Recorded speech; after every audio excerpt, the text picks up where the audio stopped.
प्रिय छात्र छात्राओं, कैसे हैं? मैं डॉक्टर धर्मेंद्र कुमार राम, सहायक प्राचार्य इतिहास, लक्ष्मी नारायण रामेश्वर संस्कृत महाविद्यालय, जयदेवपट्टी, दरभंगा। प्रिय छात्र छात्राओं, आज मैं पुनः ऑनलाइन टीचिंग हेतु शास्त्री प्रथम खंड के छात्र छात्राओं के लिए प्राचीन भारतीय इतिहास के अंतर्गत महानतम मौर्य सम्राट अशोक और उसके धम्म नीति के संदर्भ में चर्चा करेंगे। अशोक न केवल भारतीय इतिहास के अपितु विश्व इतिहास के महानतम सम्राटों में से एक माने जाते हैं। वह एक महान विजेता, कुशल प्रशासक और सफल धार्मिक नेता था। चाहे जिस दृष्टि से भी उसकी उपलब्धियों का मूल्यांकन किया जाए, वह सर्वथा योग्य सिद्ध होता है। अशोक में चंद्रगुप्त मौर्य जैसी शक्ति, समुद्रगुप्त जैसी बहुमुखी प्रतिभा तथा अकबर जैसी सहिष्णुता थी।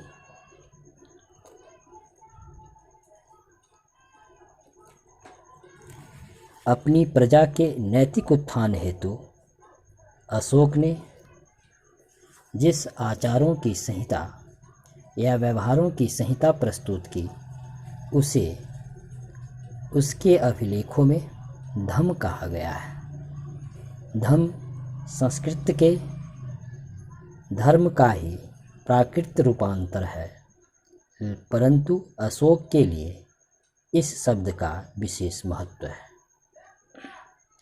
वस्तुतः यदि देखा जाए तो यही धम्म तथा उसका प्रचार अशोक के विश्व इतिहास में प्रसिद्ध होने का सर्वप्रमुख कारण है। अशोक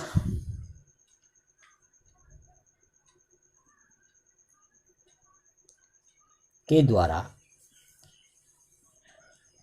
अपनी दिग्विजय अथवा साम्राज्य विस्तार को त्यागते हुए धम्म विजय को अपनाने के पीछे सन 261 ईस्वी में कलिंग युद्ध का 261 ईसा पूर्व में हुए कलिंग युद्ध का विशेष महत्व है। यह युद्ध बड़ा भयंकर तथा भीषण था, जिसमें काफ़ी रक्तपात तथा नरसंहार की घटनाएं हुई। अशोक के 13वें शिलालेख से इस युद्ध के भयानक परिणाम का इस प्रकार उल्लेख हुआ है। इसमें 1,50,000 बंदी बनाकर निर्वासित कर दिए गए, 1,00,000 लोगों की हत्या की गई तथा इससे भी कई गुना अधिक लोग मारे गए। कहा जाए तो अशोक के जीवन में 261 ईसा पूर्व का कलिंग युद्ध एक क्रांतिकारी परिवर्तन लाया, जिसने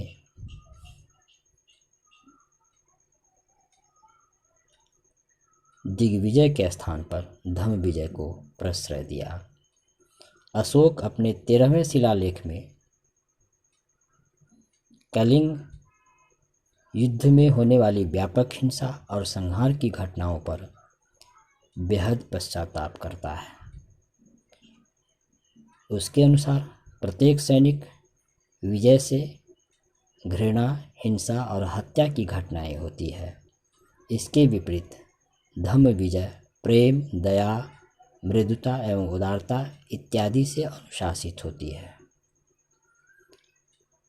स्पष्ट है कि अशोक की धम्म विजय से युद्ध अथवा हिंसा के लिए कोई स्थान नहीं था। वस्तुतः अशोक भारतीय इतिहास में पहला शासक था जिसने राजनीतिक जीवन में हिंसा के त्याग का सिद्धांत सामने रखा।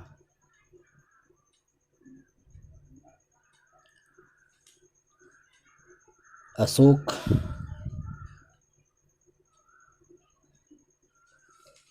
के द्वारा प्रतिपादित धम्म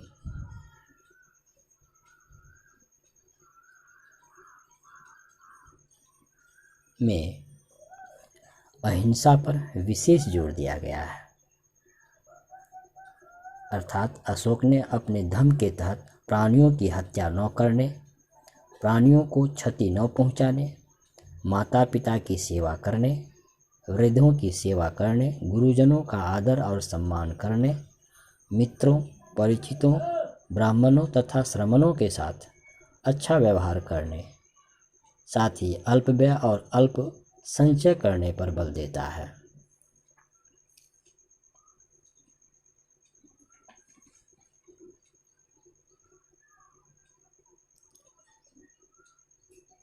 अशोक अपने 12वें शिलालेख में विभिन्न धर्मों के प्रति अपने दृष्टिकोण को और अधिक स्पष्ट करते हुए कहता है कि मनुष्य को अपने धर्म का आदर और दूसरे धर्म की अकारण निंदा नहीं करनी चाहिए। एक न एक कारण से अन्य धर्मों का आदर करना चाहिए।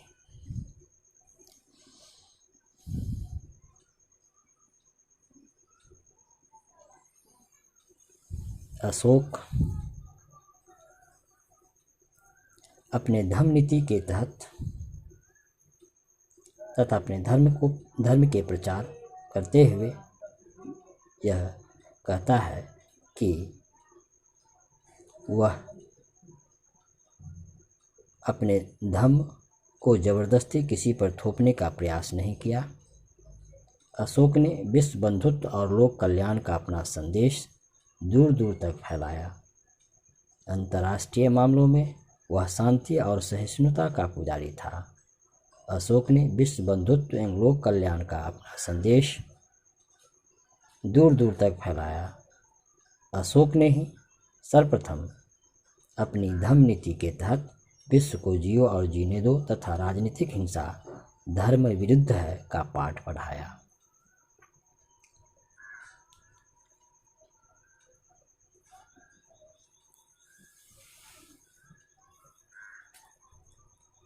इस प्रकार